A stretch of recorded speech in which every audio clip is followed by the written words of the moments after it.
Merhaba arkadaşlar, Astroloji kanalına hoş geldiniz. Akrep ve yükselen akrepler için Şubat ayının ilk 15 gününde neler yaşayabileceklerine hep birlikte bakacağız. Kanalımızı beğenmeyi ve abone olmayı unutmayın diye hatırlatmamızı yapalım. Kahve falı baktırmak isteyenler Falım Astroloji Instagram sayfasından ulaşabilirsiniz.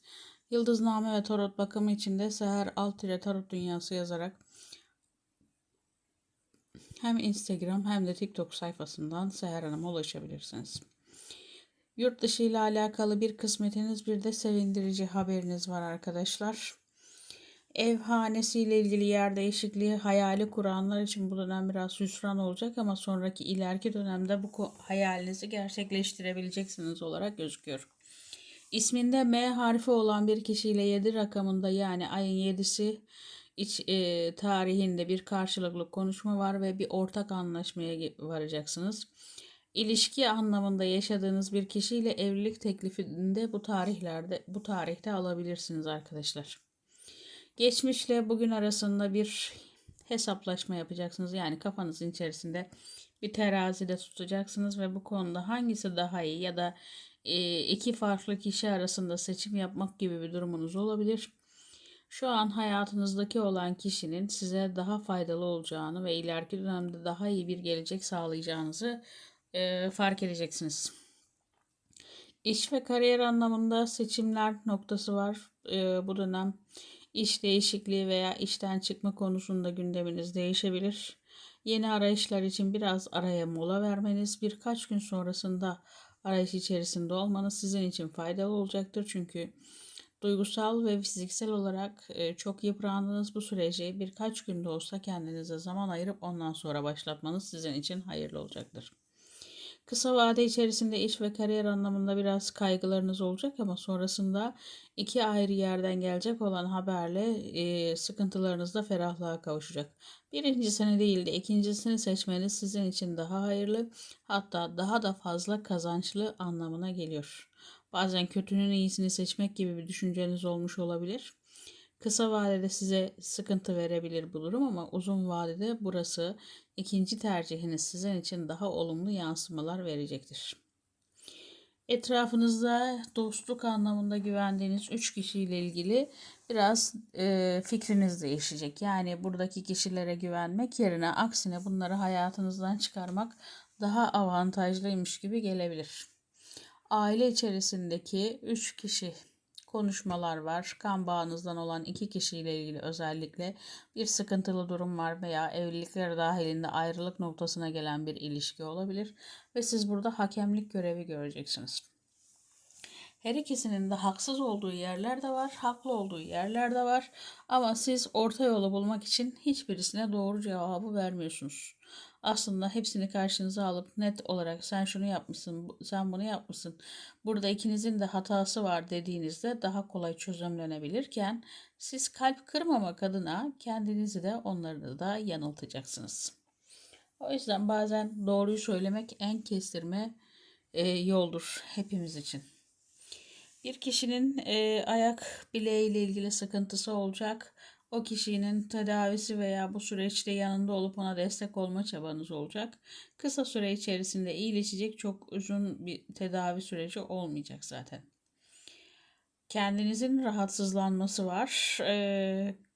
Mevsimsel hastalıklarla ilgili.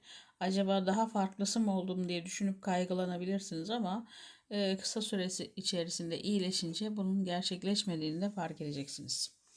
2 tane uzun yolculuğunuz var. Özellikle iş ve kariyer anlamında belki farklı bir şehirde, farklı bir ülkede çalışmak isteyebilirsiniz ve bu konuyla ilgili bu dönem fırsat kapılarınız da açık.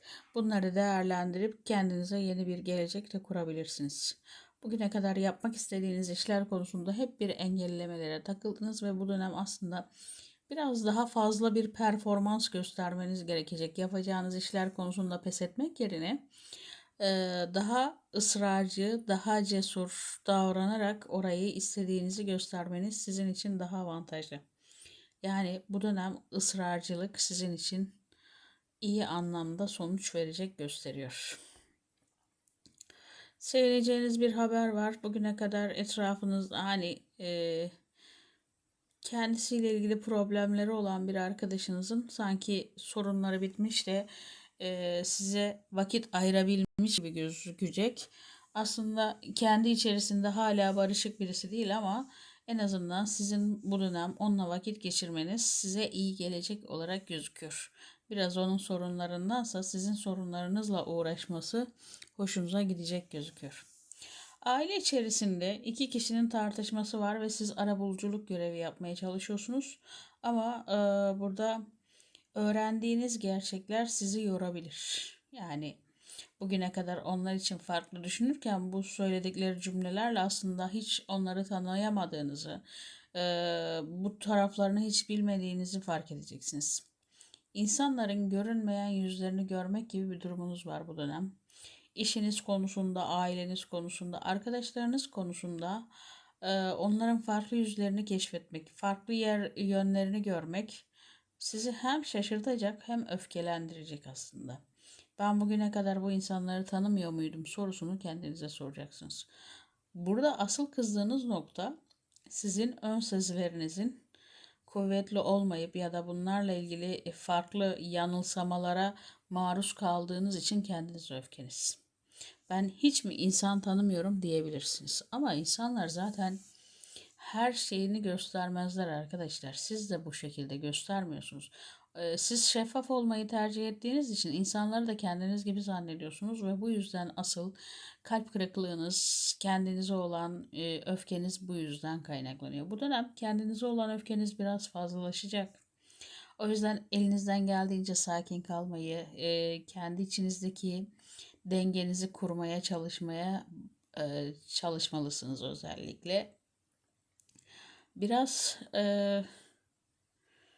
bazen kitap okur gibi kendinizi okumalısınız. Nerede zaafınız var, nerede güçlü yönleriniz var, nerede insanlara ne kadar güveniyorsunuz veya hayatınızdaki insanlara ne kadar değer veriyorsunuz.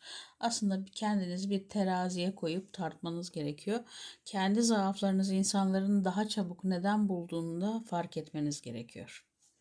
İnsan ilk önce kendi zaafıyla barışırsa dışarıya karşı biraz daha güçlü oluyor. Çünkü zaaflarınızla yüzleşmek özellikle hani yumuşak karnımız dediğimiz, merhametimiz, duygusallığımız veya herkesi kendimiz gibi zannettiğimiz o basit gibi görünen olay insanların sizi en çok kullandığı yönünüz oluyor.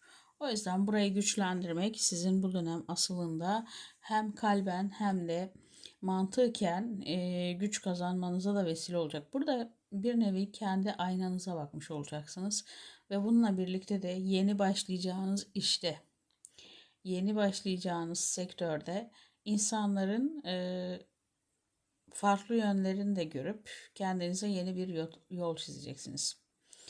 Bir başvurunuzun olumlu sonuçlanması devlet kapısında eğer memurluk bekliyorsanız bu dönem bunlarla ilgili bir atama haberi sizi sevindirecek.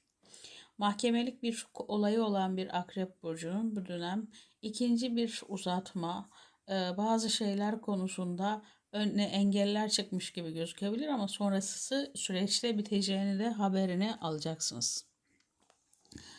Evet, akrep ve yükselen akrepler için Şubat ayının ilk 15 gününde neler yaşayabileceklerini hep birlikte bakıyoruz arkadaşlar. Bazen şekillere o kadar dalıyorum, kelimeleri ne söylediğimi son anda fark ediyorum. Haneniz içerisinde bir kutlama yapacaksınız. Akrabalar arasında bir araya gelme, herkesin uzun zamandan beri görüşmediği ve birbirlerinden haberi olmadığının farkına varacaksınız. Bir aile günü veya akrabalarla bir araya gelme günü düzenlemeniz gibi bir durum var. Sevineceğiniz bir haber var. 7 rakamı ile ilgili bir mucizenin gerçekleşmesi, hayatınıza yeni bir dönemin başlaması anlamına geliyor. Aile kurma veya evlilikle ilgili beklentisi olanlar 7 Şubat'tan itibaren bu konuda daha güzel haberler alacak gözüküyor. Yurt dışından hem sevindirici haberiniz hem de bir kısmetiniz var. Uzun zamandan beri hayalini kurduğunuz bir bebek beklentisi varsa bu dönem hamilelikle ilgili sevindirici haberler almanız söz konusu arkadaşlar. 4 tane kafanızın içerisindeki soru var. 4'ünün 3 tanesi sıkıntı veriyor arkadaşlar size. Özellikle İlişkiler konusunda, insanlar konusunda, hem iş konusu, hem okul, hem de özel hayatınızla ilgili, güveneceğiniz insanlarla ilgili sıkıntılar var. Bu dönem farklı yüzlerini görmek, onların hani bugüne kadar gözünüzün önünde aslında gösterdikleri halde sizin fark etmeyişiniz, özellikle konduramayışınız daha doğrusu sizin tuhafınıza gidecek. Masa başında 3 kişi bir anlaşma yapacaksınız ve bu anlaşmayla birlikte büyük bir ferahlama, iş kariyer konusunda yükselme gözüküyor. Dördüncü dileğinizle ilgili, aile ile ilgili biraz daha ferahlayacağınız bir süreç, sanki onlarla daha çok paylaşım yapacağınız bir süreç gözüküyor ve onlardan alacağınız sevinçli bir haberle ferahlayacaksınız. 4 tane dilek var ve dördü de arkası arkasına gerçekleşecek, ama sıkıntılarınızın da sevinçlerinizin de aslında bir nevi yeni bir bakış açısına bağlı olduğunu görebilirsiniz. Bu bakış açısıyla birlikte de yeni bir dönemi başlatacaksınız gözüküyor. Evet, akrep ve yükselen akrepler için Şubat ayının ilk 15 gününde neler yaşayabileceklerine hep birlikte baktık. Kanalımızı beğenmeyi ve abone olmayı unutmayın. Tekrar görüşmek üzere, hoşçakalın.